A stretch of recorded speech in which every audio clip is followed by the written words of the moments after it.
1. The most precious thing in life. In a peaceful monastery under the shade of an ancient Bodhi tree, an old monk with silver hair and beard gazed kindly at a young disciple kneeling before him. "My child," the monk's deep, warm voice asked, "what do you think is the most precious thing in life?" The young disciple, after a moment of reflection, replied, "Master, I believe the most precious thing is something that has been lost and can never be regained." The monk smiled and said nothing more. Time passed, and the young disciple diligently practiced under the monk's guidance. Years later, a war broke out and the monastery was destroyed. The master and fellow disciples perished, but the young disciple survived. Wandering through life, he experienced all its hardships and sorrows. One day, he returned to the ruins of the monastery and saw the familiar figure of his master meditating under the Bodhi tree. Overjoyed, he ran to him with tears streaming down his face. The monk, with the same kind smile, asked, "My child, what do you now think is the most precious thing in life?" The now mature and weathered disciple knelt before his master and tearfully replied, "Master, the most precious thing in life is what we have right now, this very moment." The monk nodded, his eyes shining with joy. "You have realized the truth of life." The wind blew through the ruins, carrying the distant sound of the temple bell. The disciple now understood that the most precious thing in life is not what has been lost or what is yet to be achieved, but the present moment, the breath we take, the heartbeat, and the loved ones around us. He learned to cherish every moment and live fully, no longer regretting the past or worrying about the future. Life is a journey, and the most precious things are the experiences and emotions we have along the way. This story reminds us of the value of the present. Don't let regrets or worries overshadow the good things happening now. Cherish every moment and live each day to the fullest, so you won't regret it when time has passed. 2. The empty boat. Under the serene moonlight, a small boat floated in the middle of the lake. On the boat, a young monk named Tin Tom sat cross-legged, eyes gently closed, deep in meditation. The only sounds were the rustling wind and the gentle lapping of water against the boat's sides. Tin Tom had left his familiar temple to seek absolute tranquility. His mind had been full of worries and worldly concerns. Now, in the vastness of the sky and water, he hoped to find peace within himself. As time passed, the moon rose higher, illuminating the entire lake. Tin Tom remained still, his mind seemingly merging with nature. But then, a sudden noise shattered the silence. His boat shook violently as if something had struck it hard. Anger surged within Tin Tam. He opened his eyes and turned, ready to scold whoever had disturbed his peace. But all he saw was an empty boat drifting aimlessly on the lake. Tin Tom was taken aback. He realized that his anger had not been caused by the empty boat but had always been within him. The empty boat was just an excuse for it to surface. A slight smile appeared on Tin Tom's lips as he understood an important lesson. The mind is the master. Everything comes from the mind. If his mind is at peace, then no matter what happens, he will not be shaken. From then on, whenever faced with unpleasant situations, Tin Tom would remind himself, "It's just an empty boat." This phrase became a magical remedy that helped him dispel all worries and keep his soul serene. Tin Tam's story serves as a reminder that life is full of surprises and challenges, but if we know how to master our minds and keep them peaceful, we can overcome anything. Because the mind is the master, everything comes from the mind. 3. Under the shade of the Bodhi tree. Sunlight filtered through the leaves, creating dancing spots of light on the ground. Under the ancient Bodhi tree, an old monk sat quietly, his eyes half closed as if he was one with nature. Nearby, a young novice monk was sweeping leaves, each stroke of his broom gentle and steady. "Master," the novice spoke, his voice clear like a flowing stream. "I've heard that meditation is about being mindful in every action. So why are you just sitting still? Isn't that the opposite of meditation?" The old monk smiled, his eyes opening to reveal a calm and wise look. "My child, meditation is not about outward form but about the inner state. Sitting in meditation is just a way to return to our true self, to let the mind settle and become aware of each breath, each sensation." The novice hesitated, "But I feel that sweeping the leaves also helps me find peace and calm. So, is sweeping leaves a form of meditation?" The old monk nodded. "Yes, indeed. Meditation is not just about sitting still, but about bringing mindfulness into every action. When you sweep the leaves with full awareness, without getting lost in thoughts, judgments, or comparisons, that is meditation." The novice suddenly understood, his eyes brightened. He continued sweeping, but this time, each movement was slower and more mindful. He felt each leaf falling, each breeze passing by, each bird singing. He seemed to merge with the universe, feeling the life flowing through every cell. The old monk looked at the novice with affection. He knew that the novice had touched the door of meditation, not a distant door but one that opens from within, from mindfulness and awareness in every moment of life. Meditation is not a religion, nor is it a high-level practice. Meditation is life, is breath, is mindfulness in each present moment. When we live fully in the present, not chasing the past or worrying about the future, that is meditation. 4. The strange cycle of human life. Under the ancient Bodhi tree, the evening sun filtered through the leaves, casting a gentle light on the kind face of an old monk. A young man with a sorrowful expression knelt before him. "Master," the young man began, "what is the purpose of life? I find it so strange and hard to understand." The old monk smiled, his eyes distant as if seeing into the young man's thoughts. "What is strange about people? When they are young, they wish to grow up quickly, but once they are adults, they regret the lost childhood. They exhaust themselves to make money, only to spend that money trying to regain their lost health. They worry about the future and forget to enjoy the present. They live as if they are immortal, only to realize when facing death that they never truly lived." The young man was silent, the monk's words touching deep corners of his soul. He remembered his youth, spent rushing through work, sacrificing time and health to achieve success. He missed countless precious moments with family and friends, overlooking the simple joys of life. Now, despite having everything, he felt empty and isolated. His health had deteriorated, and his relationships had grown distant. He realized he had lost too much in his pursuit of happiness. The old monk placed a hand on the young man's shoulder, his voice warm like a gentle breeze. "People often chase after superficial things and forget the true value of life. Happiness is not in the destination, but in every step of the journey. Cherish every moment, love those around you, and live each day as if it were your last." The young man bowed his head, tears streaming down his cheeks. He understood that he had been living in a long dream, one he had created himself.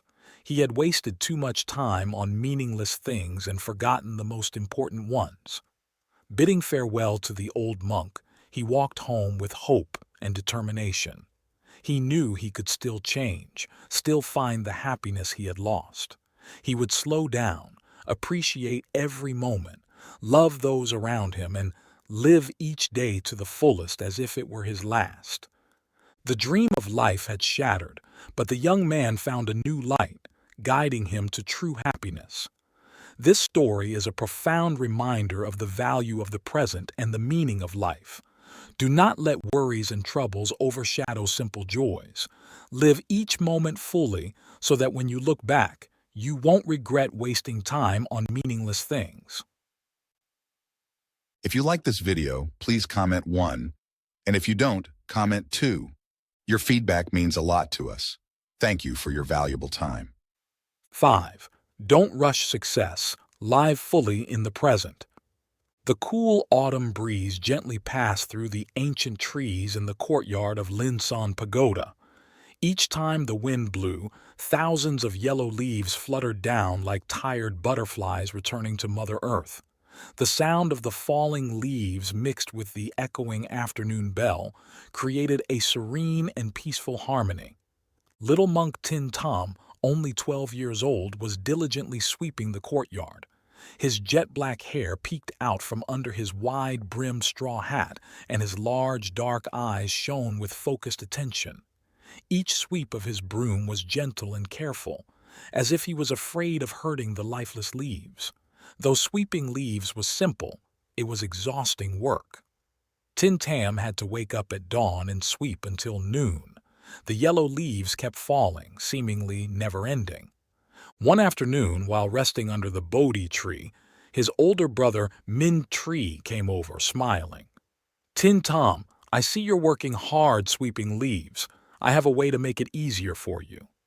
Tin Tom looked up, surprised. Min Tri picked up a yellow leaf and continued, "Before you sweep, shake the branches hard so all the leaves fall at once. That way, you won't have to sweep multiple times." Tin Tam's eyes lit up with joy. "That's a great idea. Thank you, brother." The next morning, Tin Tam woke up early, eagerly shaking each tree branch. Leaves fell like rain, covering the ground. He laughed, thinking he would get to rest all day. But by the afternoon, he was stunned to see the courtyard full of yellow leaves again, just like the day before. Feeling disappointed and not understanding why his brother's method didn't work, Tin Tom was on the verge of tears. Just then, the abbot came out of the meditation hall, looked at Tin Tom kindly and said, "Tin Tom, do you know why the leaves keep falling?" Tin Tom shook his head, tears in his eyes. The abbot smiled, placed a hand on the boy's shoulder and said, "There are things in life that can't be done all at once. Leaves fall today and will fall again tomorrow. Just like our lives, today we may be happy, and tomorrow we may face difficulties. The important thing is to accept and face everything calmly." Listening to the abbot's words, Tin Tom felt enlightened. He realized that he couldn't expect everything to succeed quickly. Life is a long journey, with ups and downs, joys and sorrows. What matters is appreciating each moment and living fully every day. From then on, Tin Tom stopped rushing. He learned to sweep leaves slowly, enjoying each moment. Every fallen leaf was a gift from nature, and each sweep of the broom was a connection between him and the earth. Tin Tom understood that rushing success is futile. Achieving anything requires responsibility and patience. His story is a profound lesson in patience, accepting the natural order and not rushing. Only by living fully in each present moment can we find the true meaning of life. 6. Love from a monk's perspective. The gentle sound of the temple bell floated through the small shrine, blending with the rising tea smoke. A monk and his disciple sat facing each other on Valentine's Day. In the cold air with the fire crackling, the disciple, full of questions, spoke up. "Master, what is a lover?" The master, with eyes full of wisdom, replied slowly, "A lover is someone you love, an enemy, and a stranger." The disciple's eyes widened in surprise. "How can that be, Master?" The master smiled, sipping his tea. "When lovers betray each other, they become enemies. When they see each other as strangers, they are just that." Still puzzled, the disciple asked, "Why does it end up like that?" The master put down his teacup and said, "Love is born from desire. With desire comes attachment, possession, and control. When things don't go as planned, it leads to suspicion, jealousy, anger, conflict, mistrust, and even harm." The disciple sighed. Why don't they cherish each other? If they can't be together, why not part ways peacefully? The master looked into the distance. There are many irrational people and few who understand reason. Many are selfish, and few are selfless. Many are stubborn, and few are empathetic. Many prioritize their own ego, and few consider others' perspectives. Reflecting, the disciple asked, "Is that why you became a monk?" The master smiled gently. When someone starts a journey troubled by love, they don't realize the ups and downs ahead. At first, it's like spring. Everything is beautiful. Then comes summer with endless conflicts. As autumn arrives, things become indifferent. Finally, winter comes, and the love is gone. Yet, this cycle continues through lifetimes. They look for another person, repeating the same mistakes because after winter comes spring again. This is the river of desire, the main cause of the cycle of rebirth. Worried, the disciple asked, "So you don't encourage people to fall in love?" The master shook his head. "I can't say it's good or bad. What is best depends on each individual." The disciple thought for a moment and said, "If people don't love, there won't be marriages or children. Without children, humanity would end." "Wouldn't the world become desolate, Master?" The master laughed. "You don't need to worry. Because of the bonds formed in past lives, people are naturally drawn to each other like magnets. Avoiding these connections is very difficult." The master then shared a story about people asking what would happen to the economy and humanity if everyone became monks. He replied that such a scenario is baseless because they simply don't want to become monks themselves. The sound of the temple bell rang again, reminding them of life's impermanence. They sat in the small shrine with the tea steaming, contemplating the wisdom they had just heard. 7. The compassionate heart. The autumn breeze blew through the temple courtyard, carrying away the dry, yellow leaves. In a warm meditation room, an old monk sat on a cushion, looking kindly at a young disciple kneeling before him.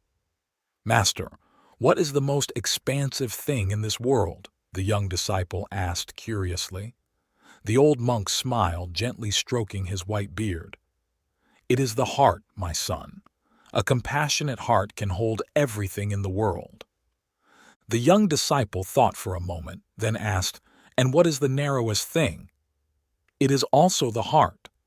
A heart filled with hatred can't even accept a tiny ant," replied the old monk. He paused, his gaze drifting as if recalling the past. "Do you know why I say this?"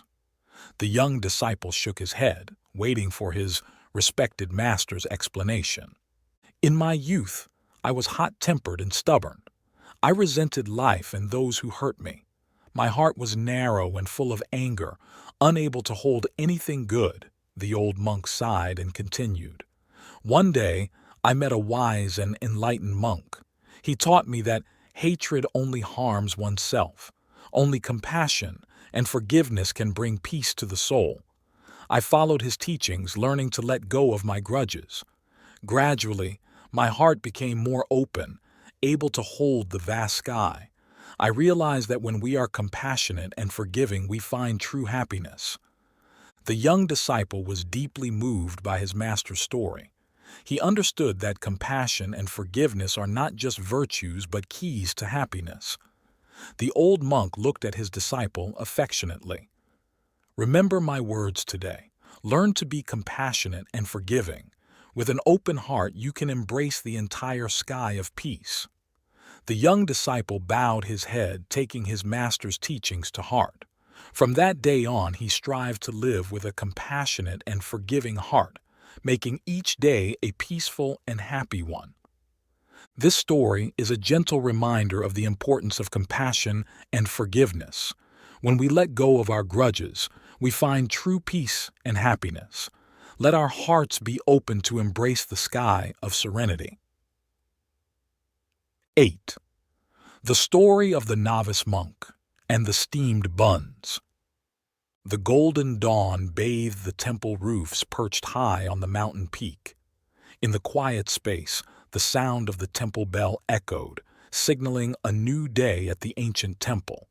Monk Min Tam, the venerable elder living a simple life, had two disciples, Min Tri, a young man full of enthusiasm, and Min An, a young novice monk with big, curious eyes. That morning, in the faint scent of incense, Min An noticed something different. While the master and his older brother each had 6 white steamed buns, he only had 4. Feeling a sense of unfairness, he wondered, why is my older brother treated the same as our master? He felt neglected and undervalued. After some thought, Min An decided to express his feelings to his master. Standing before Min Tam, he softly said, "Master, I can eat 6 steamed buns." Min Tam smiled kindly, his eyes full of wisdom. "Are you sure you want to eat 6 buns?" "Yes, I want to," Min An replied confidently. The master handed him the remaining 2 buns, watching his every move. Min An quickly ate all 6 buns, feeling satisfied. He excitedly told the master, "See, I ate all 6. From now on, I want 6 buns every morning like my older brother." Monk Min Tam gently nodded. "All right.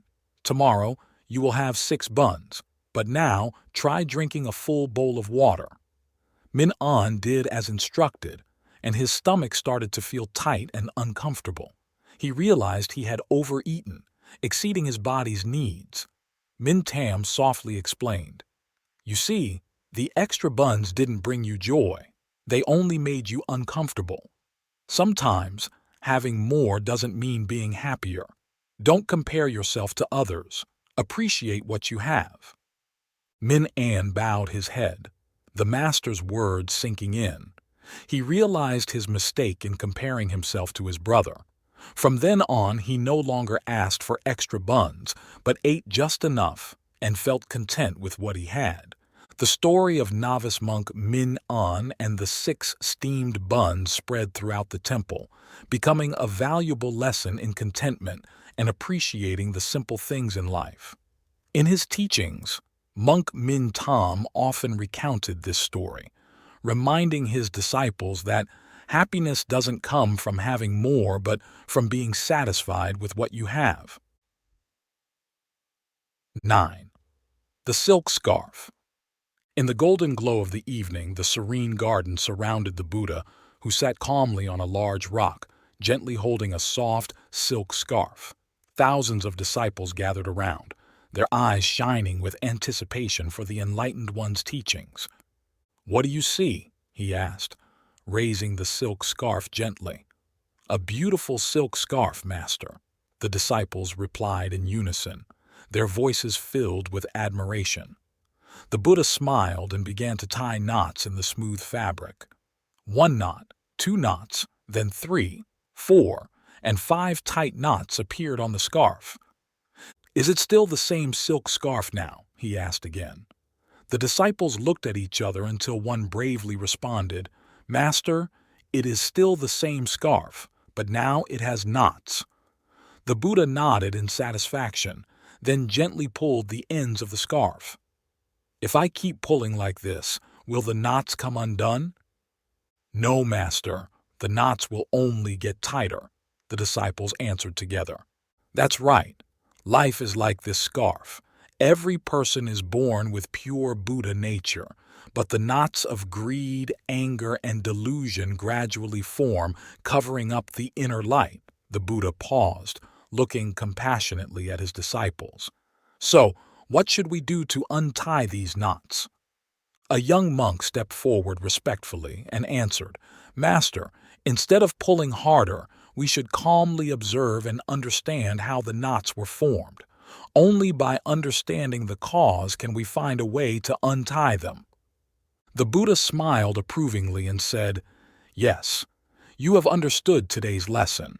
Do not rush to solve problems without understanding their roots. Be calm, observe, listen to your inner voice, and let wisdom guide you to untie life's knots." Then he handed the silk scarf to the young monk, his eyes full of trust. "Keep this scarf to remind you of today's valuable lesson." The young monk cherished the scarf, his heart filled with gratitude. As the evening light faded, the serene garden fell into silence, but the Buddha's teachings echoed in everyone's mind. From that day on, the young monk always carried the silk scarf with him as a reminder of the precious lesson on calmness and understanding life. He became more peaceful and gentle, having learned to face life's knots with serenity and wisdom. The story of the Buddha's silk scarf has become a profound reminder for us all. Do not rush through life. Learn to pause, observe, and understand. Only when the mind is calm can we see clearly and find the best solutions to our problems. If you find these stories inspiring and they motivate you to take action, please comment 9. If not, comment 0. Your feedback means a lot to us. Thank you for your valuable time. 10. Resolving bad karma. Late at night, amidst heavy rain, a faint light glimmered from the modest wooden house of an old woodcutter. He quietly opened the door and saw a soaked monk standing silently under the eaves. Feeling compassion, the woodcutter invited the monk inside to take shelter from the rain.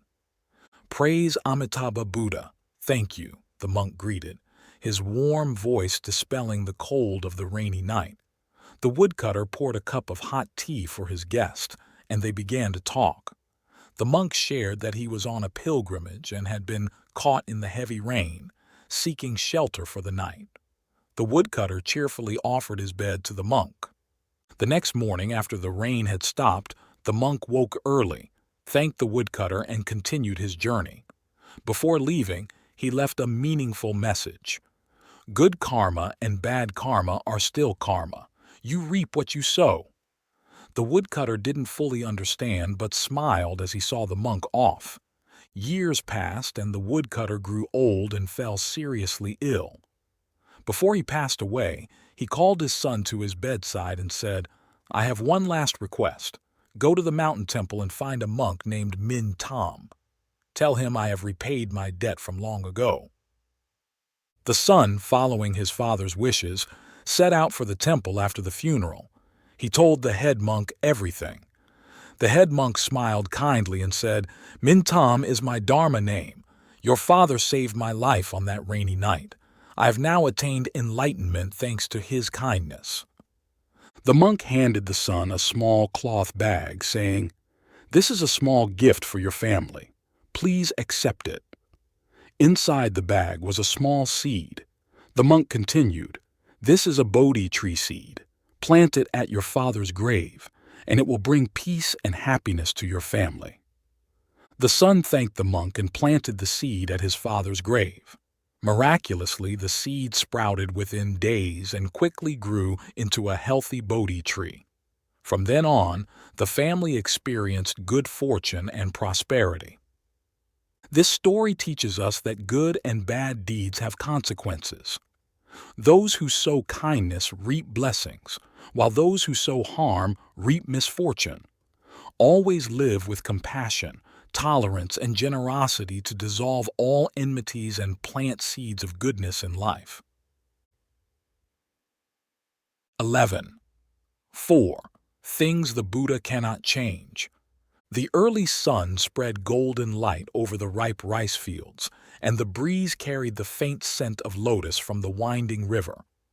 By that riverbank, Buddha Shakyamuni sat peacefully, his compassionate smile like the dawn dispersing the fog in the hearts of his disciples.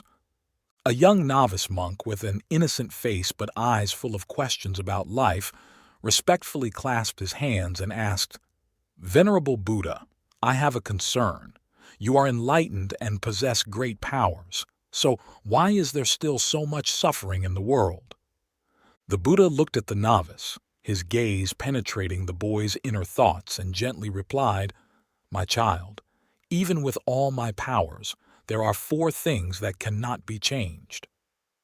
The disciples listened attentively, filled with curiosity. The Buddha calmly explained, "First, karma cannot be altered. If you sow good seeds, you reap sweet fruits. If you sow the wind, you reap the storm. No one can bear the burden of another's karma. Second, Wisdom cannot be given. To gain clear wisdom, you must strive to study and accumulate knowledge and experience yourself. Third, the Dharma cannot be fully explained in words. It can only be truly understood through enlightenment and the realization of truth. Fourth, without the right conditions, enlightenment cannot be achieved. Even if I explain it to someone without the right conditions, they will not understand. The Buddha's teachings warmed the disciples' hearts like the sun. They suddenly understood that life is a series of interdependent conditions that cannot be forced. Meetings and partings, joy and sorrow, bitterness and sweetness are all links in the cycle of life. Like spring rain nourishing all plants, only those with roots can absorb the water. The doors of Buddhism are always open, but only those with the right conditions can enter. The young novice monk later became a high-ranking, enlightened monk. He always remembered the Buddha's teachings, using his compassion and wisdom to help all beings, spreading seeds of kindness everywhere. The story of the four things the Buddha cannot change has become a profound lesson about human life, the impermanence of life, and the true values we should pursue. It teaches us to live kindly, cultivate wisdom, and cherish every moment and every meeting as they might be the destined encounters from long ago. 12. Peace blooms where hatred is let go. At the foot of the majestic BODHI mountain, where the mist gently embraces the steep cliffs, there is an ancient temple. Here, Zen Master Hu Than, with a mind as serene as a still autumn lake, teaches Buddhism to his disciples every day. One early morning, novice monk NIEN, with a round, kind face, was fetching water for the temple when he accidentally stepped on a venomous snake. He cried out in pain and quickly pulled back, clutching his leg. The snake, frightened by being stepped on, bit him and then swiftly slithered away into the grass. Angrily, NIEN grabbed a dry branch, intending to find and punish the snake. From a distance, Zen Master Hu Than saw this and gently shook his head. He approached NIEN and softly asked, "Are you still in pain?" And Nien, with tears in his eyes, replied, "Yes, it still hurts." The Zen master smiled. "Then why do you still want to hurt it?" And Nien pouted, "Because I hate it. It bit me." Zen master Hu Than patted Nien's head and calmly said, "You hate it because it bit you, but didn't you accidentally step on it first? If we keep seeking revenge, when will it ever end? Even if you kill the snake, you will still harbor hatred in your heart. As a practitioner, you must learn to let go." Listening to his master, Nien felt ashamed and dropped the dry branch. Zen Master Hu Than then explained 3 ways to deal with hatred. The first way is to hold a grudge and seek revenge, but hatred only burdens and darkens your soul. The second way is to try to forget the hatred, but forgetting is not the same as letting go. The third way is to resolve the hatred. Treat those who hurt you with compassion, as if giving them a flower. And Nien was enlightened by his master's words. He looked at the grass where the snake had hidden, smiled, and carried the water back to the temple, feeling much lighter. From then on, Nien always remembered Zen Master Hu Than's teachings. He understood that hatred is a fire that burns the soul. Only forgiveness and love bring true peace and happiness. The story of novice monk Nien and Zen master. Hu Than's lesson on letting go of hatred became a cherished tale in folklore. It reminds us that in life, everyone may encounter unpleasant things and people who hurt us, but holding on to hatred only causes us more suffering. Learn to forgive so your soul can be as light and free as the clouds drifting across the deep blue sky. 13. The Old Hammer. The evening sun cast a golden glow on the ancient temple with the evening bell echoing softly. Inside a warm room, an old monk sat peacefully, his eyes reflecting deep compassion. Next to him knelt a young novice, his eyes shining with curiosity. "Master," the novice began, his voice as clear as a babbling brook, "I can't see the pure land that people talk about. How can I believe in it?" The old monk smiled kindly, his wrinkled hand resting warmly on the novice's head. He slowly stood up and led the novice into a dark room where the darkness seemed to swallow all light. "Look carefully," the old monk said, his voice gentle like the whispering wind through pine trees. "There's a hammer in the corner." The novice strained his eyes, but no matter how hard he tried, he couldn't see anything in the thick darkness. He shook his head, feeling confused and lost. The old monk said nothing, simply lighting a candle. The flickering light gradually pushed back the darkness, revealing an old hammer in the corner. The novice gasped in surprise, his eyes shining brightly. The old monk looked at him with a smile full of understanding and joy.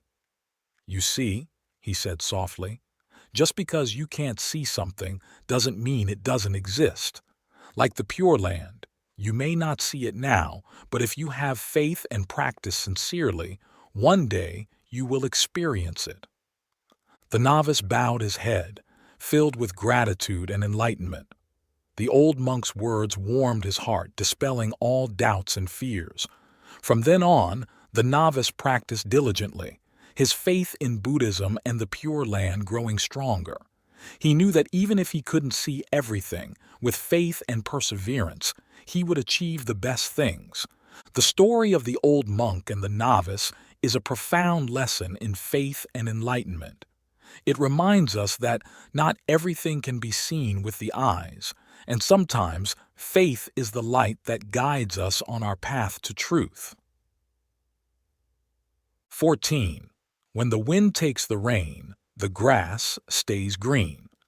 In that summer, the scorching sun dried up the lush grass in the Shaolin temple courtyard, leaving only cracked, barren earth.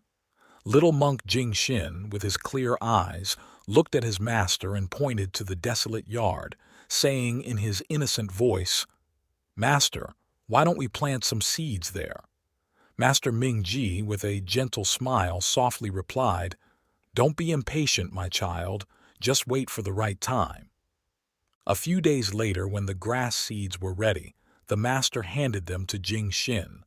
The little monk eagerly began planting the seeds, but a sudden wind blew many of them away. Jingxin ran to his master, worried, "Master, the wind blew the seeds away." Master Mingji remained calm and said in his deep, soothing voice, "It's okay, my child. Those seeds weren't strong enough to sprout anyway. Just let things be." Jingxin continued planting. Just as he finished, a flock of birds swooped down and ate the seeds. The little monk hurriedly chased them away and ran to his master, full of worry. "Master, the birds ate the seeds." Master Mingji, still serene, looked into the distance and said, "Don't worry too much, my child. There are plenty of seeds. The birds can't eat them all. Just let things happen naturally." That night, a heavy rain suddenly poured down. Jingxin rushed to his master's room, tears in his eyes. "Master, the rain is too heavy. The seeds are washed away." Master Mingji gently stroked the boy's hair and comforted him. "If they're washed away, so be it. The seeds will find a suitable place to sprout. Just go with the flow." Days passed, and green sprouts began to emerge from the seemingly dead ground. Even in places where Jingxin hadn't planted seeds, tiny green shoots appeared full of life. Overjoyed, Jingxin ran to his master with sparkling eyes. "Master, the seeds have sprouted." Master Mingji smiled, his eyes filled with joy. "It was meant to be, my child. Just be happy with it." Jingxin looked at his master in amazement, feeling an unusual peace within. He suddenly understood that everything in life follows its own rules, and some things are beyond human control. The important thing is to accept, let go, and live in harmony with the flow of life. The lush, green grass under the golden sunlight looked like a long carpet, bringing life to the entire temple garden. In Jingxin's heart, the master's teachings had planted seeds of kindness that sprouted and blossomed, enriching his soul. If you like this video, please comment 1. And if you don't, comment 2. Your feedback means a lot to us. Thank you for your valuable time. 15. The Heart of Buddha and the Heart of Division. On a bright autumn day, sunlight filtered through the leaves, illuminating the tranquil courtyard of Kim Son Temple. In the serene meditation hall, two figures sat facing each other. They were the famous poet Su Dongpo and the wise Zen master VIEN.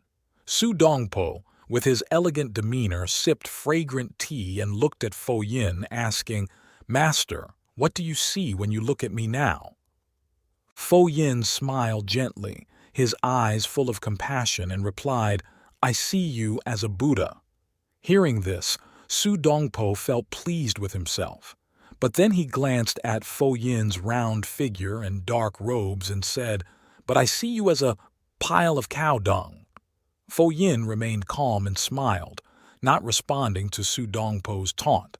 After leaving the Zen master, Su Dongpo felt triumphant, thinking he had won their verbal duel.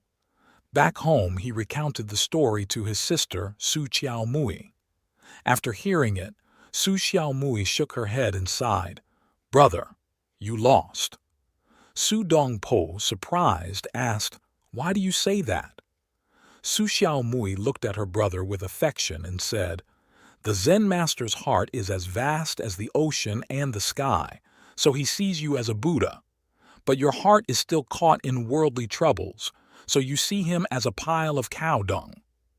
Hearing his sister's words, Su Dongpo felt ashamed of his shallowness. He realized that his heart was still narrow and burdened by trivial matters. From that day on, Su Dongpo worked hard to cultivate his mind, learning to let go of jealousy and pettiness. He understood that only with a pure heart could one see the true beauty of life. The story of Su Dongpo and Zen master VIEN became a famous anecdote, reminding us of the profound lesson about how we perceive life and people. When our hearts are open, we see the world filled with love and goodness. Conversely, when our hearts are narrow, we only see negativity and ugliness. Let this story serve as a reminder to always keep an open heart and be compassionate to everyone and everything. Only then will our lives truly be meaningful. 16. When wisdom meets pride. In the lush green bamboo forest where the sound of the wind mingles with the murmuring stream, a Zen master sat in a simple meditation room. He was known throughout the region for his deep wisdom and boundless compassion. One late afternoon, as the golden sunlight filtered through the leaves, a tall figure appeared at the door. It was a famous samurai warrior filled with pride and absolute confidence. He held a wriggling carp in his hand, his eyes gleaming with challenge. The samurai's voice boomed like thunder. "Let's bet. Is the fish in my hand alive or dead?" The Zen master slowly opened his eyes, a gentle smile on his face. He knew the samurai's intent. If he said the fish was dead, the samurai would release it to prove him wrong. If he said the fish was alive, the samurai would kill it instantly. In the moment of silence, the Zen master looked deeply into the samurai's eyes and calmly said, "It is dead." The samurai smirked and dropped the carp. The fish thrashed vigorously and quickly swam away into the nearby stream. The samurai, with a triumphant tone, declared, "You lost. The fish is still alive." The Zen master kept smiling, his eyes serene. "Yes, I lost." The samurai was puzzled by the Zen master's reaction. He couldn't understand why such a wise man would accept defeat so easily. He asked, "Why did you say the fish was dead?" The Zen master looked at the samurai with eyes full of compassion and wisdom, because if I said it was alive, you would have killed it. I'd rather lose than let an innocent creature die. The samurai was silent, the master's words resonating deep within him, awakening regret and compassion. He bowed to the Zen master, filled with respect and gratitude. With a trembling voice, the samurai said, "You have taught me a valuable lesson. I apologize for my arrogance and disrespect." The Zen master placed a hand on the samurai's shoulder, still smiling kindly. "Do not apologize. Learn to cherish life and treat every being with compassion." The samurai left the meditation room with a profound change in his heart. He understood that victory doesn't always come from strength or intelligence, but sometimes from compassion and sacrifice. The story of the Zen master and the samurai spread throughout the region, becoming a profound lesson on compassion and sacrifice. It reminds us that sometimes losing can be a greater victory, and that compassion can transform a person. 17. The laughter amid life's impermanence. In the folds of time in ancient China, 3 monks lived a serene and carefree life. People called them the 3 laughing monks because they always had smiles on their faces instead of speaking. Whenever they visited a village, they would stop in the marketplace, and their laughter would ring out like a pure, joyful melody. The villagers, curious, would gather around, and soon they too would start laughing. Worries, jealousy, and misunderstanding seemed to vanish in the sound of their hearty laughter. The 3 laughing monks spread the message of the meaning of laughter, of true joy and happiness that doesn't rely on material things. As time passed, the monks also began to pass away. One day, during a stop, one of the monks peacefully passed on. The villagers were abuzz, thinking the remaining 2 monks would be deeply saddened. But when they came to pay their respects, they found the 2 monks still laughing joyfully beside their friend's body. To everyone's surprise, the 2 monks spoke for the first time. "We laugh because our brother has won. When we were alive, we made a pact that whoever went first would be the winner. This laughter is for our loss and our brother's victory. We have laughed and enjoyed every moment together, so what better way to send him off than with laughter?" Despite this, the villagers still felt sad. When they carried the deceased monk's body to the funeral pyre, they discovered that the monk had been a prankster, even in death. He had asked his friends not to change his clothes. Respecting his wish, they did as he asked. But when the body was placed on the pyre, they realized why. The monk had hidden fireworks in his robes. When the fire was lit, the fireworks exploded, creating a dazzling display of light, his final farewell to life. Seeing this, the villagers couldn't help but laugh. Even in death, the monk left behind joy and reminded everyone to smile in the face of life's changes. The story of the 3 laughing monks became a legend, passed down through generations. Their laughter was not just simple joy, but a philosophy of life, a way to face the ups and downs of existence. Sometimes, laughter is the most sincere way to express grief, a way to comfort those who remain and give them faith in the good things to come. 18. When is enough truly enough? Amid the lush green hills of a distant land there lived a wealthy man named Tran Van. He owned vast fields, splendid houses, and a flock of 99 healthy goats. Despite this, Tran Van never felt content. His heart was restless with an undefined longing, a constant feeling that something was still missing. Night after night he lay awake on his soft bed, unable to sleep. He envisioned his fat goats jumping before him, but one was always missing to make a perfect 100.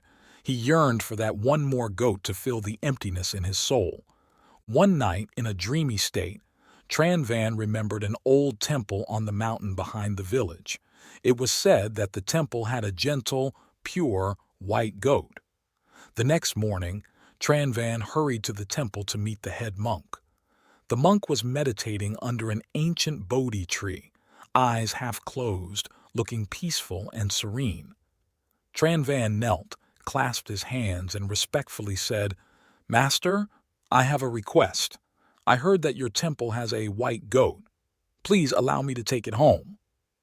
The monk, still with eyes closed, nodded slightly. "Take it." VIEN was overjoyed and quickly led the white goat home. He cared for it like a precious treasure. But soon, his joy faded. Only a month later he returned to the temple, looking gaunt and exhausted. "Master, I have another trouble. Now I have 100 goats, but I still feel it's not enough. When will I have enough to reach 200? The monk smiled, poured a cup of tea, and handed it to VIEN. "Drink this tea." VIEN took a sip and grimaced. "Why is this tea salty?" "Because there's salt in it. No one likes salty tea, but you keep making your tea salty, so the more you drink, the thirstier you get." VIEN suddenly understood. He realized that human greed is like salty tea. The more you drink, the thirstier you become. The more you have, the more you want. Even an ocean of water couldn't quench the thirst of greed. From that moment, VIEN changed his way of living. He stopped chasing after material desires. He learned to be content with what he had and lived a simple, peaceful life. He spent more time with family, friends, and those around him. He also started doing charity work, helping the less fortunate. VIEN's life became more meaningful and happier than ever.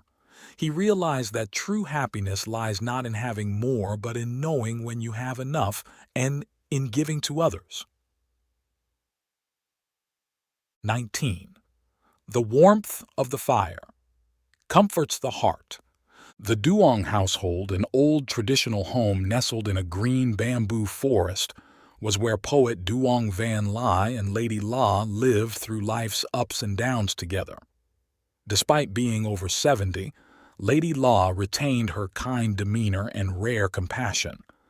That winter, cold winds swept in, covering everything in a layer of frost.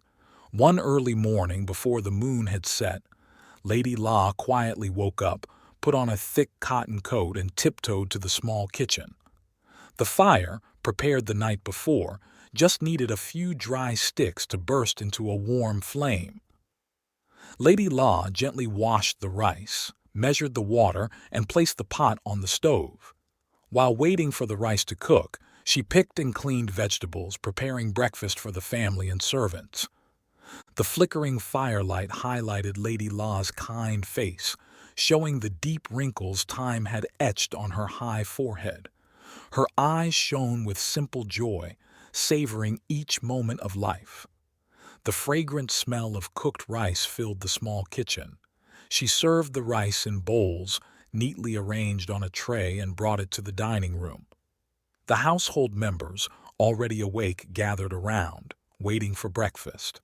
When they saw Lady La bring out the rice, they expressed their gratitude and respect. They knew that even at her age, Lady La cared for them like family.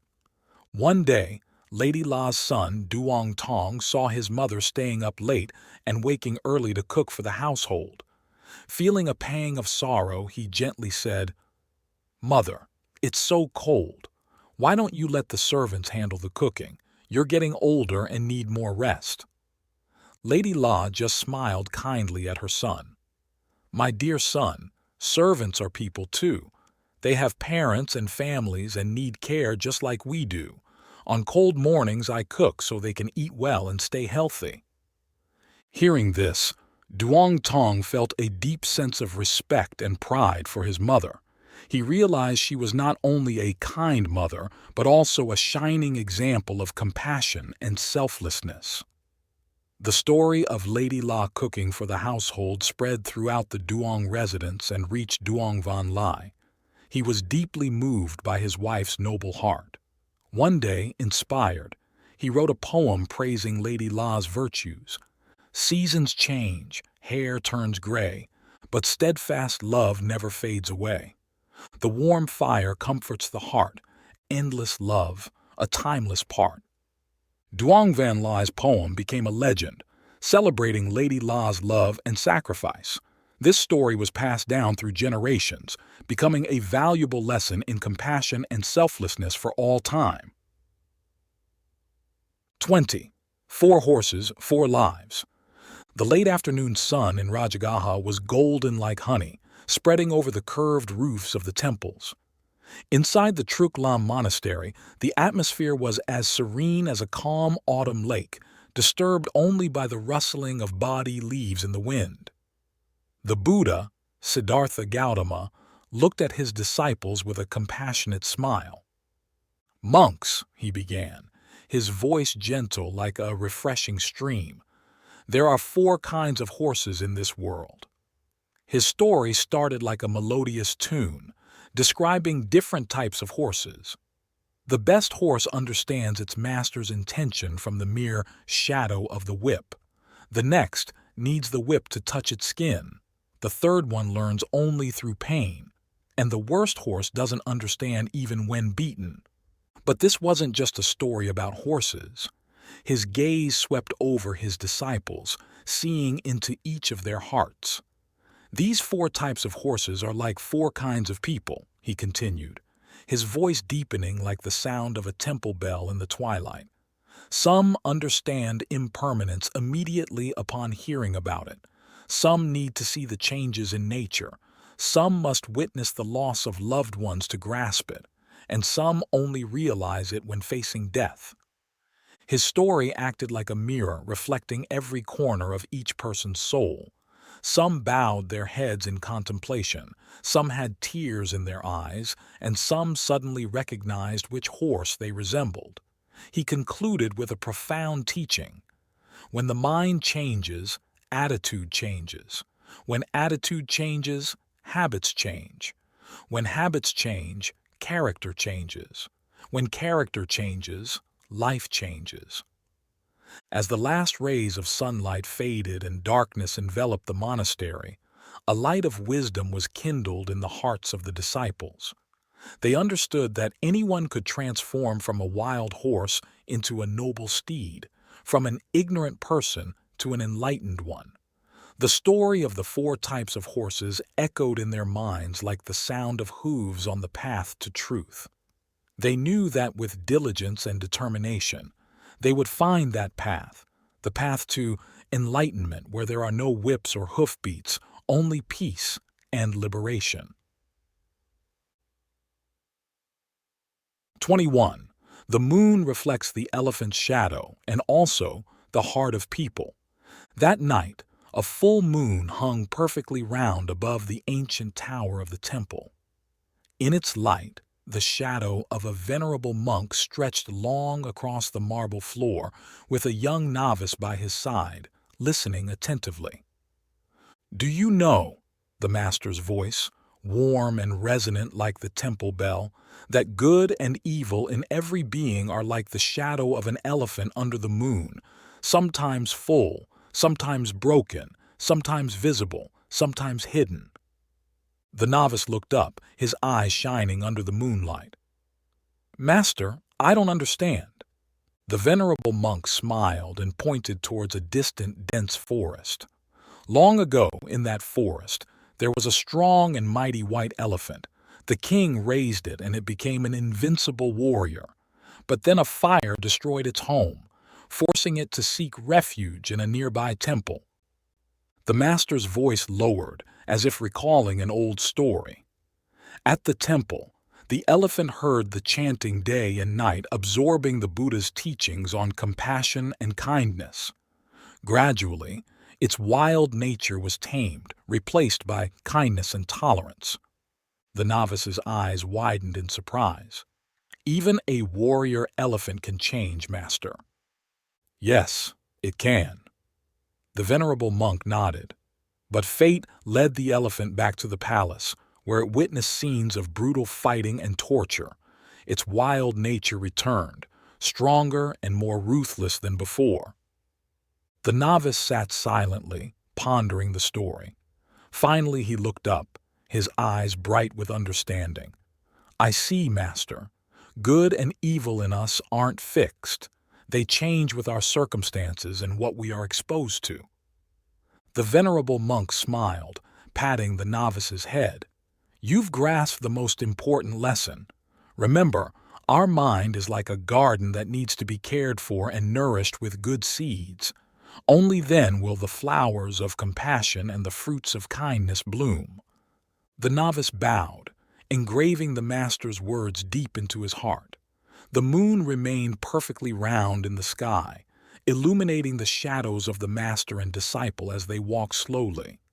They left behind the story of the white elephant and the timeless lesson of good and evil.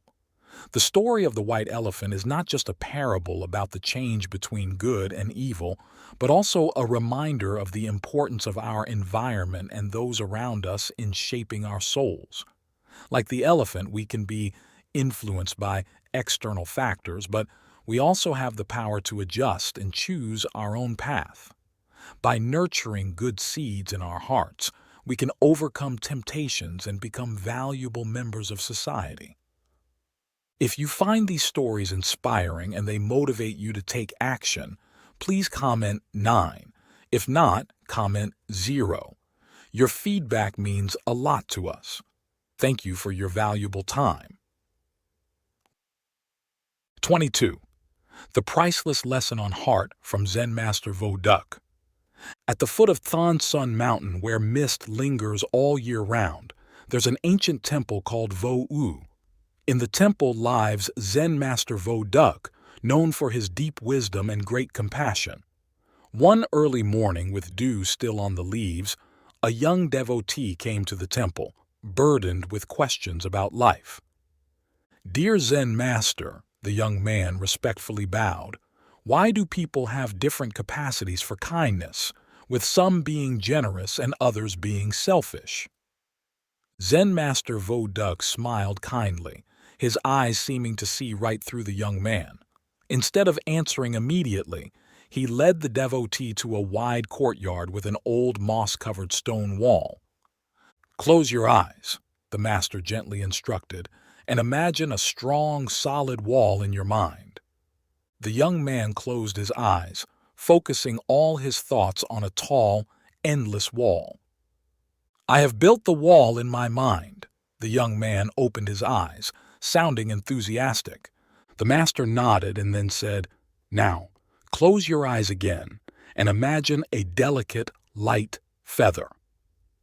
The young man closed his eyes again, this time envisioning a soft white feather floating effortlessly in the air. "I see the feather." The young man opened his eyes, now a bit surprised. Zen Master Voduk looked at the young man and asked, "When you built the wall in your mind, did you use anyone else's heart?" "No, Master," the young man replied. "I only used my own heart." "And when you imagined the feather, did you use your whole heart?" "Yes, Master." The master smiled, his eyes full of compassion. "So, you see, your heart can build a strong wall, but it can also feel the lightness of a feather. The capacity of a person's heart can be as vast as the sea or as narrow as a mountain pass. What's important is that you choose to open your heart and embrace all the good things in life." Hearing the master's words, the young man felt a sense of peace and calm. He realized that a person's capacity for kindness isn't fixed, but can grow and expand over time and experiences. From then on, he resolved to live a life of compassion, love, and appreciation for everything around him. The story of Zen Master Voduk and the young man spread throughout the region, becoming a precious lesson on opening one's heart and living a meaningful and happy life. 23. 4. Wives of TRUONG VIEN, a valuable lesson about the soul. TRUONG VIEN, a wealthy merchant from Jiangnan, was famous not only for his remarkable career, but also for having 4 wives, each unique like the 4 seasons, adding brilliance to his life. His first wife, Xuan Lan, was his first love. She was as beautiful as spring blossoms, gentle and graceful, always by his side. Ha Lian, His second wife was sharp like summer lotuses. She was from a noble family and was married to TRUONG VIEN through clever tactics. Thu Cuc, the third wife, was as kind and diligent as autumn chrysanthemums, managing the household and ensuring family harmony. Dong Mai, the fourth wife, was quiet and unassuming like winter plums, working silently without seeking her husband's attention. One day, Truong VIEN received a letter from a close friend in the capital inviting him for a visit. He decided to go, but could only take one wife with him. When he informed his wives, each reacted differently. Xuanlan pouted, "I don't want to be apart from you." Ha Lian replied coldly, "I never wanted to be your wife, so I don't care where you go." Thu Cuc gently said, "I can only see you off at the city gate." Dong Mai quietly said, "I will go with you anywhere." Truong VIEN was surprised by their different reactions and decided to take Dong Mai, the wife he had paid the least attention to. During the journey, he realized that Dong Mai was not as simple as he thought. She was intelligent, knowledgeable, and took great care of him, helping him solve many difficult problems. Truong VIEN felt rejuvenated. When they returned home, Truong VIEN had completely changed. He no longer valued external beauty or was obsessed with making money. He spent more time with Dong Mai, cherishing every moment with her. One night, Truong VIEN dreamed of Buddha. Buddha asked him, "Do you know who your four wives truly are?" Truong VIEN shook his head. Buddha smiled. Xuanlan represents beauty, Ha Lian represents wealth, Thu Cuc represents family, and Dong Mai represents the soul. Cherish your soul because it is the most precious. Truong VIEN woke up filled with gratitude. He realized that in life, there are more important things than beauty, wealth, and fame. It is the soul and sincere love that truly matter. From then on, Truong VIEN lived a more meaningful life. He no longer chased after superficial things but focused on doing good for others. He and Dong Mai lived happily together until the end. Life lesson: beauty, wealth, and fame are fleeting. The most precious things are the soul, sincere love, understanding, and companionship.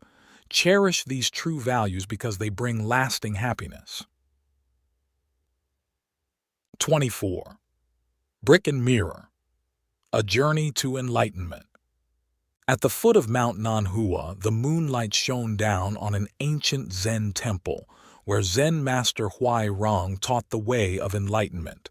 Among his disciples, Ma Zu Dao Yi stood out with his handsome appearance and eyes as bright as stars. Every day, he diligently practiced meditation, hoping to achieve enlightenment. One calm, moonlit night, Master Huai Rang quietly approached Ma Zu and saw him steadfastly meditating. The master smiled and asked, "Dao Yi, why are you meditating?" Ma Zu respectfully replied, "Master, I want to become a Buddha." Huai Rang said nothing. He gently picked up a rough brick and slowly started grinding it on a stone slab. The sound of the brick grinding echoed in the stillness, making Ma Zu curious. "Master, what are you doing?" he asked. "I want to polish it into a mirror," Huai Rang replied, still focused on the brick. Ma Zu was puzzled. "How can a brick become a mirror?" Huai Rang stopped and looked deeply into his eyes. "If a brick can't become a mirror, how can meditating make you a Buddha?" The question struck Ma Zu like lightning. He realized he had mistakenly thought meditation was the only path to enlightenment.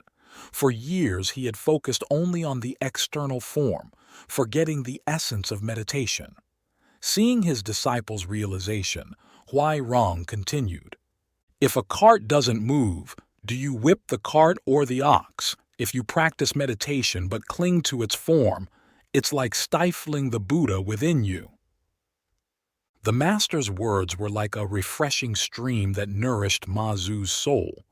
He understood that meditation wasn't a goal to achieve, but a journey to explore one's true nature. He decided to leave Mount Nanhua, carrying his master's teachings to find his own path to enlightenment. Years later, Ma Zhu Dao Yi became a famous Zen master, spreading Zen Buddhism everywhere. He always remembered Huairong's teachings, reminding his disciples that Zen is not about form, but about practice in everyday life.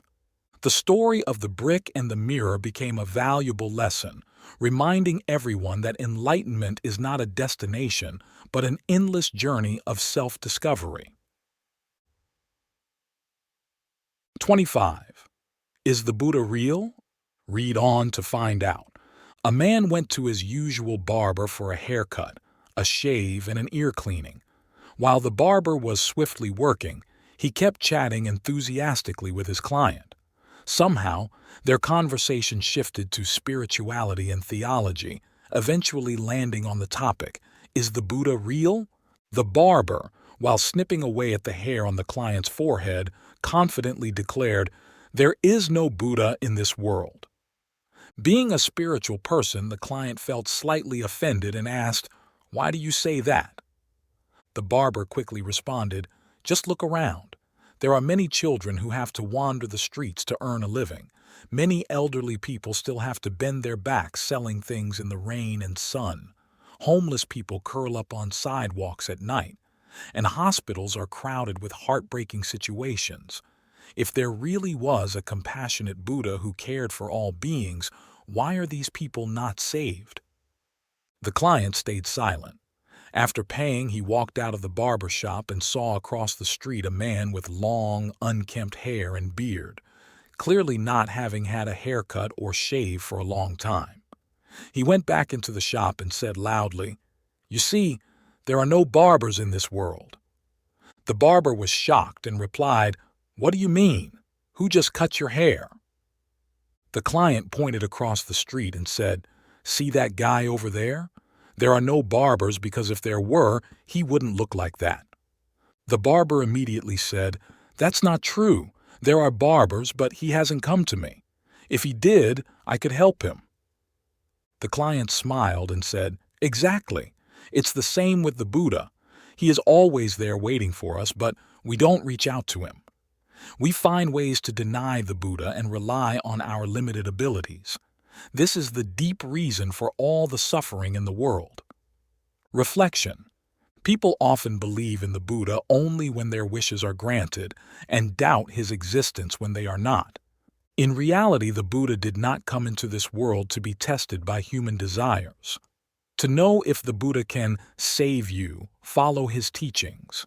His teachings are like a map. Follow it, and you will find relief from suffering and true happiness. You won't become a slave to your desires and to those you pray to. 26. Giving and receiving. One day, a young student was out for a walk with his professor.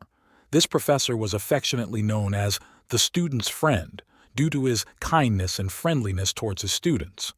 During their walk, they came across an old pair of shoes lying in the middle of the path.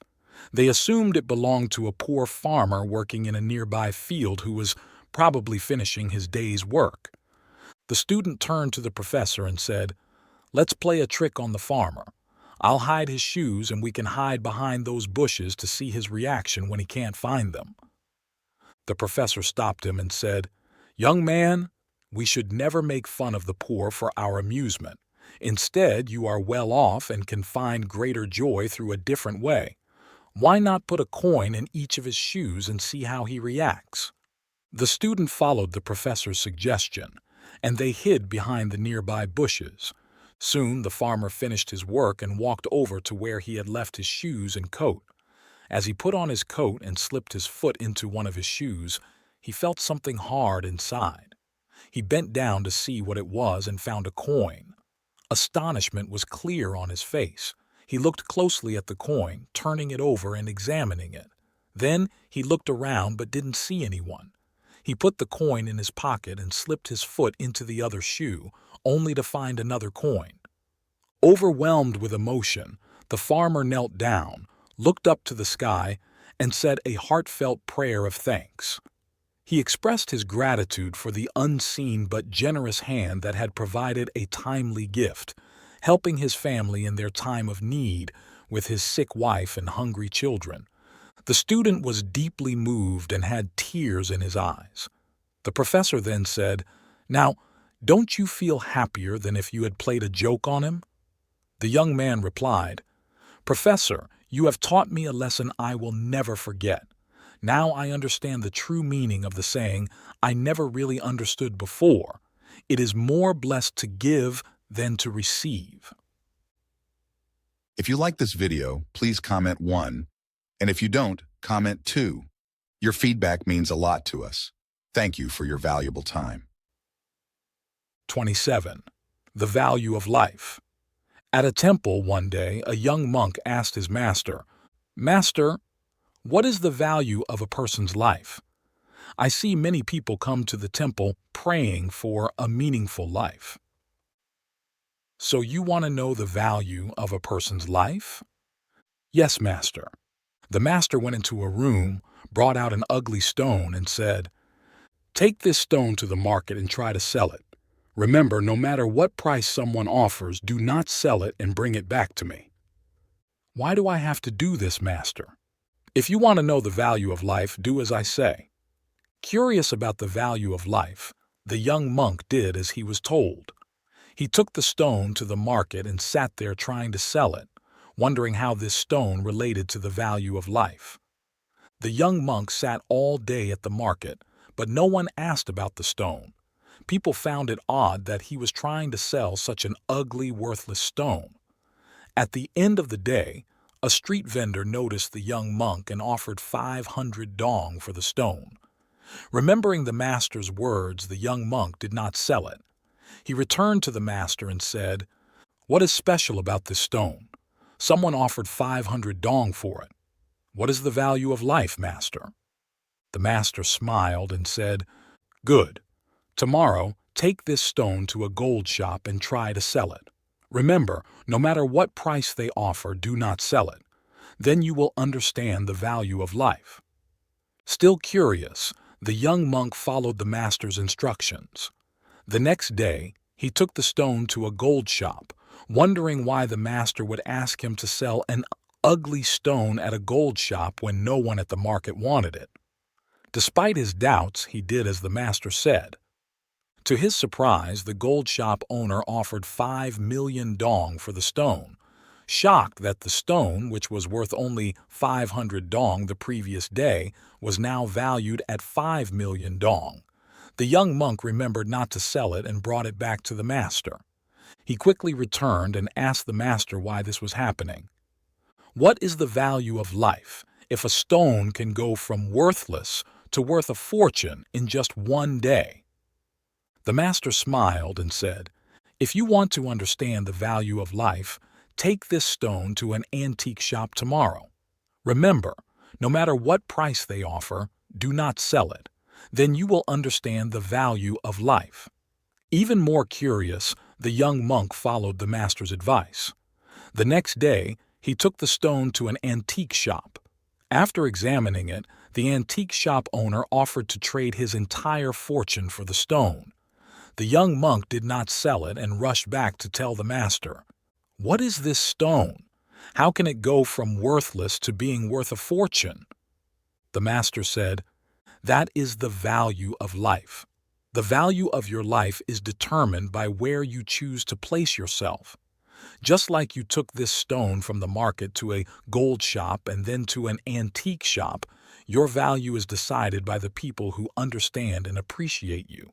Place yourself where your worth is recognized and respected." 28. The teacher and the old bills. He finally passed the university entrance exam. The first person he wanted to tell wasn't his parents but his beloved teacher. His family was poor with many siblings, and his hometown was also poor. For a long time, no one dared to think about sending their children to university. His parents felt the same way. They thought, how can he compete with others? The teacher was the only one who supported him, giving him the confidence that He could do it. The excitement didn't last long before worries took over. 5 years of study meant hundreds of expenses, buzzing around his head like a swarm of bees. Then the teacher came by, bringing him a bunch of books and notebooks that he guessed were the teacher's lessons on morality, etiquette, and integrity. The teacher handed him a small package saying it was a secret tip and told him to open it only in the hardest times. He wasn't overly cautious. The secret tip package he received from the teacher was a bundle of old 10,000 VND bills wrapped in 2 layers of old plastic. These bills were mostly worn out but carefully flattened. He believed the teacher had saved them for a long time. It was 900,000 VND, and he couldn't help but touch those old 10,000 VND bills, craving a quiet corner to cry. It had been 2 years since the day the teacher traveled to Saigon to visit him, handing him those hard-earned 10,000 VND bills before quickly returning. After that, the teacher was transferred to a different job. Over the 2 years, he occasionally still received those 10,000 VND bills from the teacher. Strangely enough, they always came when he felt most desperate. 2 years had passed, and he had never once visited the teacher. One afternoon, right after school, his mother called to inform him, "Mr. H has passed away." He could only stammer 3 words. How did he die? Then collapsed when his mother, also choking up, said, "He had been sick for a long time, but no one knew. When he was taken to the hospital, the doctors discovered his organs were failing, but before anyone could visit him, he dropped everything and got on a bus. In the scorching midday heat and the fatigue of motion sickness, he saw the gentle teacher coming to him, placing those sparkling 10,000 VND bills in his hot hands. Only now did he notice how pale the teacher had become, and how the once skillful, artistic hands had become so bony. He suddenly woke up, tears streaming down his cheeks, his heart crying out, "Teacher, why didn't you wait for me to come back?" He kept thinking that if he had turned those 10,000 VND bills into medicine, the teacher would have lived until he could return. 29. One day you'll realize there's a subtle difference between holding a hand and binding a soul. One day, you'll understand that love isn't a crutch and being together doesn't always mean peace. One day, you'll see that a kiss isn't a promise and gifts aren't true commitments. One day, you'll learn that not every sunny day is beautiful. You'll accept failure with your head held high and bright eyes, with the grace of adulthood rather than the stubbornness of a child. Everyone stumbles a few times in life.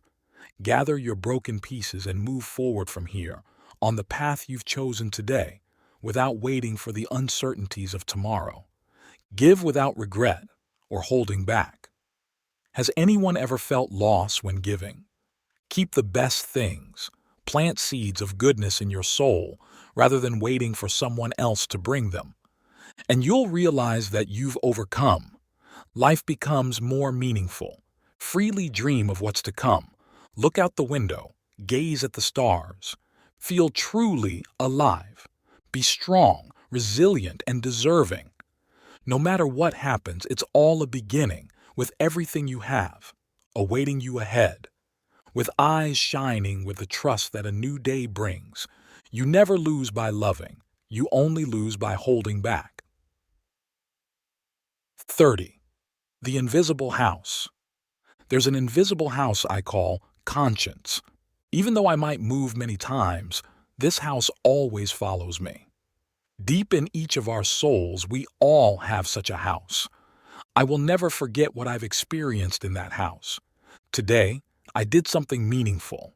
I felt a quiet joy and a sense of peace and happiness. I returned to live in that house with a pure, unmatched happiness. Today, I made a mistake. I tried to hide my worry behind a smile, but strangely, when I looked into that inner house, I saw clearly what I had done. That house still holds many mysteries for me. I don't know what it's made of, but it's strong and unchanging over time. Whether I like it or not, I will live in my invisible house. When I make mistakes or do something wrong, I want to avoid my house, but I know I can't. That house reflects even my thoughts and helps me adjust my attitude. I thank my house of conscience. Thanks to it, I always know how to self-reflect, find myself again, think positively, live optimistically, and do things that bring happiness to me and others. 31. 5 minutes and attention. One afternoon in the park, a woman sat down next to a man on a bench. "That's my son over there," the woman started, pointing to a boy in a red outfit playing on the slide. "He looks smart. My son is on the swing, the one in the green outfit," the man replied. Then he glanced at his watch and called to his son. "Todd, it's time to go." Todd pleaded, "Dad, can I have 5 more minutes?" The father nodded and Todd continued swinging. 5 minutes passed and the man stood up, calling his son again. "Is it time to leave already?" Todd asked sadly, pleading once more. "Just 5 more minutes, Dad, please." The father smiled and said, "Okay, 5 more minutes." Seeing this, the woman remarked, "You are very patient and loving, but you shouldn't spoil him like that." The man paused for a moment and softly said, "I used to be so focused on work that I had no time for my family. Whenever I came home, my older son, Tommy, would always beg, 'Dad, play with me, just 5 minutes.' But I often replied, 'Later, son.' Last year, when Tommy asked me to play and I was busy, he went to ride his bike alone in the park and was hit by a drunk driver. I regretted not spending time with him and knew I wouldn't get another chance, even for 5 minutes. I vowed not to let that happen with Todd. So every time I give him 5 more minutes on the swing, I get 5 more minutes to cherish with my son. It's meaningful for both of us." 32. What will you leave behind? My philosophy professor was quite eccentric. His thick, worn-out wool coat and heavy glasses that slipped down to the tip of his nose almost completely covered his face, emphasizing his disheveled appearance. Occasionally, he would start discussions on topics no one seemed to care about, like, what is the meaning of life? Most of these discussions didn't reach any clear conclusions, but sometimes they had a significant impact, like the story I'm about to share. "Raise your hand if you can answer this question," he said to the class. "Who can tell me about their parents?" Everyone raised their hands. "Who can tell me about their grandparents?" About 3/4 of the class raised their hands. "What about your great-grandparents?" Only 2 out of 60 students raised their hands. "Now think about this," he said. "It's only 2 generations back, and very few of you know who your great-grandparents were. Maybe you've seen an old, faded photo kept in a rusty tobacco box or heard a family story about someone who walked 5 miles to school. But how many of you really know who your ancestors were, what they thought, what they were proud of, what they feared, or what they dreamed about? Just within 3 generations, our ancestors are forgotten. Will this happen to you as well? Let me ask you more specifically. Imagine 3 generations after you. By then, you will have been gone for a long time. The seats you are in now will be occupied by your great-great-grandchildren. Will they know anything about you? Or will you also fade into the past?" He continued, "Do you want your current life to be a warning sign or a guiding light for future generations? What legacy will you leave? The choice is entirely up to you." Class dismissed. But no one got up immediately like we usually did. We all stayed in our seats thinking about what he had said. 33. A moment of reflection. One morning, I woke up feeling heavy and down. It seemed like life had no kindness left for me, as misfortune kept finding its way to me. Dragging my feet to the bus stop, I barely noticed the world waking up around me with the first rays of sunlight. On the bus, I glanced across to the opposite seat. A young girl with a bright smile and sparkling eyes nodded at me. She had a captivating presence and greeted everyone warmly. I felt a pang of envy, wishing I could be as happy as she seemed. When the bus reached the last stop, everyone quickly got off, except the girl who moved slowly and awkwardly. I looked back and was shocked to see she was using crutches, yet she seemed unbothered by her struggle. As she passed me, she smiled brightly, and I couldn't help but remember her radiant, innocent smile. After a long day at work, I stopped by a grocery store. A boy, about 14, was helping his mom at the counter. He was adorable, with a chubby face and a smart, lively expression. He smiled as he handed me my bag. Before leaving, I affectionately patted his head and asked his name. He shook his head and looked at his mom, who softly explained, "He can't speak." Crossing the street, I saw a boy with beautiful dark eyes standing shyly in a corner, watching other kids play on the sidewalk, giggling along with them. I approached him and asked, "Why aren't you playing with the others?" He didn't reply and kept looking ahead. I realized he couldn't hear me. I felt incredibly lucky to have a healthy, whole body. With my strong legs, I can go anywhere I want. With my clear eyes, I can see my loved ones and the beautiful world around me. With my open ears, I can listen to the wonderful sounds of life. With my smiling lips, I am happy to share words of love with family and friends, sharing life's joys and challenges. With all these blessings, I can overcome any difficulty. I have everything I need. So, I will live worthy of the good fortune life has given me. In this challenging journey of life, we all face difficulties. Let's be ready to accept what life brings and strive to overcome every challenge.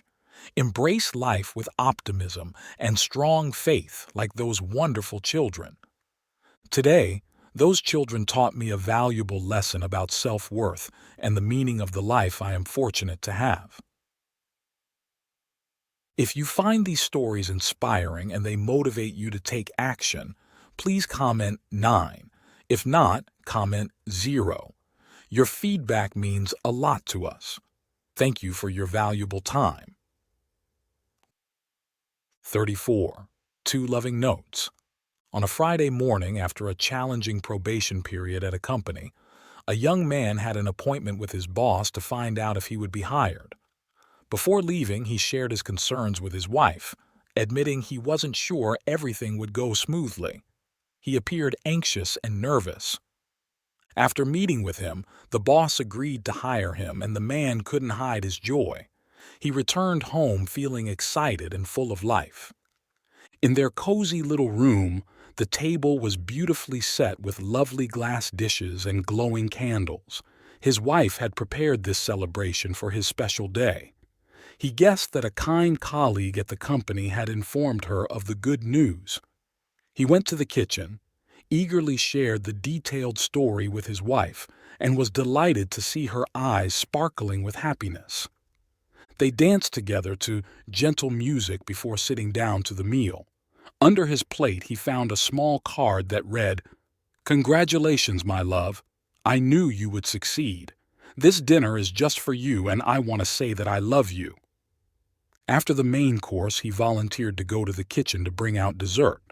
Suddenly, he noticed another card under the fridge, likely dropped by his wife by accident. Inside, it said, "Don't be sad if you didn't get the job. Don't lose heart. Keep looking. This dinner is just for you, and I want to say that I always love you." 35. Moments of silence. Sometimes we only realize the importance and significance of something after it slips away from us. Love someone with all your heart without expecting anything in return. Don't rush for love to come quickly. Be patient and wait for it to grow in their heart. If it doesn't, be content knowing that love is already in your heart. You might fall for someone in a minute, like them in an hour, and love them in a day, but it can take a lifetime to forget them. Don't be fooled by appearances, they can deceive. Don't be swayed by wealth, it can disappear. Find someone who makes you smile, as a smile can brighten a gloomy day.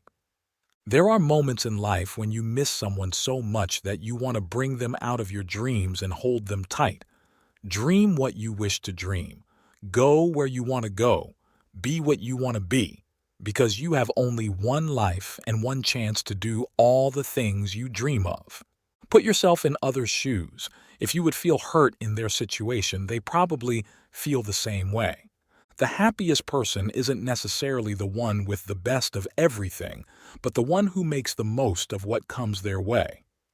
Happiness comes to those who cry when they're hurt, who feel pain when they lose, who yearn and nurture their dreams, and who try again when they fail. This way, people learn to appreciate the relationships and things that come into their lives. Love begins with a smile, blossoms with a kiss, and ends with tears. Whether those tears are happy or sad, that love has given you unforgettable memories, marking your soul and your journey to maturity. A bright future always stands on a forgotten past. You can't move forward in life until you let go and learn from your past mistakes, failures, and pain. 36. Life values. Opportunities for success come to everyone. Not everyone will love or understand you as you hope, but appreciate the moments you have with them and express your feelings because you might not get another chance. Mistakes don't define your worth or dignity. Be brave enough to face your mistakes and accept others' imperfections because no one is perfect. What matters is to never repeat the same mistakes in similar situations. Accept things as they are. There's no reason to get angry if you can't change things to match your expectations. Also, there's no need to love everything, but you can still live with them. Take control of your emotions and actions. No one can decide your feelings except you. If you have a bad day, it's because you made it that way. If you believe your day will be bright, it will be. Always try your best, especially when facing challenges that seem impossible. You can't solve others' problems for them, but your care, encouragement, and support are essential to help them get through. It's never too late, never hopeless, never completely stuck if you keep trying and have faith. 37. The business card. Dave, my older brother, always wanted to be close to Grandma. They shared a deep love for Mother Nature, tending to the little garden behind the house together, growing greens and sweet potatoes. Whenever he had time, Dave would visit her and have a cup of coffee. One day he went to see her, but she wasn't home, so he left a handful of soil by the door. Despite a tough childhood in Italy that didn't allow her much schooling, Grandma worked hard to build a good life in America. She lived healthily, independently, and knew how to fully enjoy life. Recently, she had a stroke and passed away. Everyone was heartbroken. Dave, especially, was inconsolable. His lifelong friend was gone.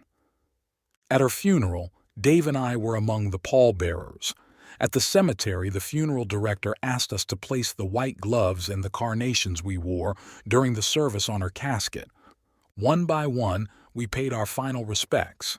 Dave went before me, and as he reached the casket, I saw him bend down quickly to place something. I didn't see what it was, so I didn't think much of it. When it was my turn, I laid my gloves and flowers next to where Dave had, and tears filled my eyes when I saw a small handful of soil on Grandma's casket. It was his final business card for our beloved Grandma. 38. If I could live again, I would smile more at my own misfortunes and quietly share the pain of others. I would spend more time appreciating the happiness I have and less time worrying about my inherent flaws. If I could live again, I would walk in the rain more often. I would spend time in small, quiet towns instead of always being in tall buildings in big cities. I would try to understand kids as they are and impose less of my own expectations. I would go to libraries, bookstores, and search online for new knowledge.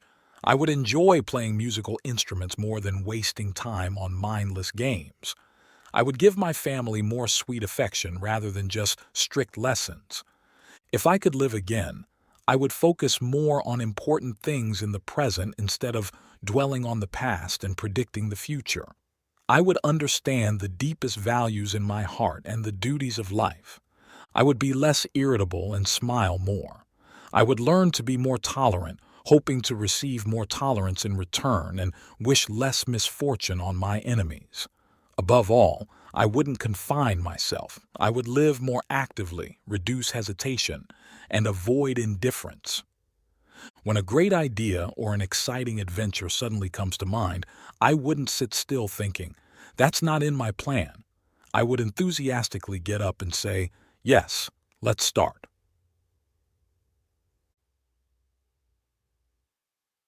39. Wedding gift. I carefully chose the flowers for my wedding bouquet, thinking about their meanings. Irises, my fiancé's favorite, white roses, symbolizing purity, and green ivy, a symbol of fidelity. In the middle of the wedding reception, surrounded by champagne and flowers, chatting happily with friends and almost out of breath with joy, a hand suddenly touched my shoulder.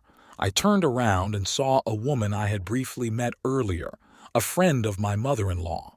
She was holding a long strand of ivy. "It fell from your bouquet while you were on the dance floor," she said. I thanked her and reached out to take it when she asked, "Can I keep the ivy?" I was taken aback. How could someone, almost a stranger, ask for the bride's flowers in the middle of the wedding? It wasn't even time for the bouquet toss yet. What did she want with my ivy? I thought calmly. Tomorrow I would leave for my honeymoon and couldn't take the bouquet with me. It might end up being thrown away with wrapping paper and other wedding day trash. Why not give it away? Today, I had already given so much. "Sure," I replied with a smile, proud of myself for handling such an odd request with grace. The music started up again, and I had to leave the crowd, forgetting about the incident. Months later, my doorbell rang. I opened the door and saw the same woman. I was surprised. I hadn't seen her since the wedding. What could it be? "I have a wedding gift for you," she said, handing me a small, lush plant with healthy green leaves. I instantly understood. "It's the ivy from your wedding bouquet," she explained. "It looks so strong that I planted it in a pot for you." I was speechless with emotion. It was the most precious wedding gift I received. 20 years have passed, and now I'm the mother of 3 sons. One day, they will get married. As a mother-in-law, I will suggest that my daughters-in-law's wedding bouquets include a bit of ivy, and I know exactly which pot to take it from in the garden. 40. What I've learned from life. I've learned that caring for others seems easy, but it's often the hardest thing to show. I've realized that sharing someone's pain during their toughest times makes me feel meaningful in this life. When I spread love and hope, I start to love life more. I've understood that healing emotional wounds is just as important as treating physical illnesses. I've figured out that if I don't know how to care for myself, I can't truly care for others. I've noticed that when we're alone in a quiet hospital room, it gives us a chance to reflect and learn to live better for tomorrow. I've learned that even our bodies listen to what we say. If we think positively and stay optimistic, our bodies stay healthy too. I've found that when we genuinely love someone, we take care of them without expecting anything in return. I've seen that time keeps moving on, whether I am happy and optimistic or stuck in sadness and despair. I've learned that while we might not change reality, it's important to figure out our own path and not just passively wait in frustration. I've realized that the greatest success is helping others discover their potential. I've seen that the key is not to get caught up in life's complexities, but to break down what needs to be done into clear, manageable steps. I've understood that forgiveness is never enough, but criticism and hatred are always too much, even in small amounts. I've learned that the sincerity of the speaker matters more than their words. I've realized that each day brings challenges, but we shouldn't miss out on the good things that might never come back. I've come to deeply understand that everyone has the ability to transform their pain and suffering into true joy and happiness. 41. The Barber Shop and the Lesson about Buddha. The evening wind swept through the small street, rustling the dry yellow leaves. In the old barber shop, the sound of scissors clicking blended with Mr. Tam's chatter with his regular customer. "There is no Buddha in this world," Mr. Tom blurted out, glancing at the weary beggar shuffling outside. The customer paused, surprised by the words of the kind-hearted barber. He was a devout man, always inclined towards goodness.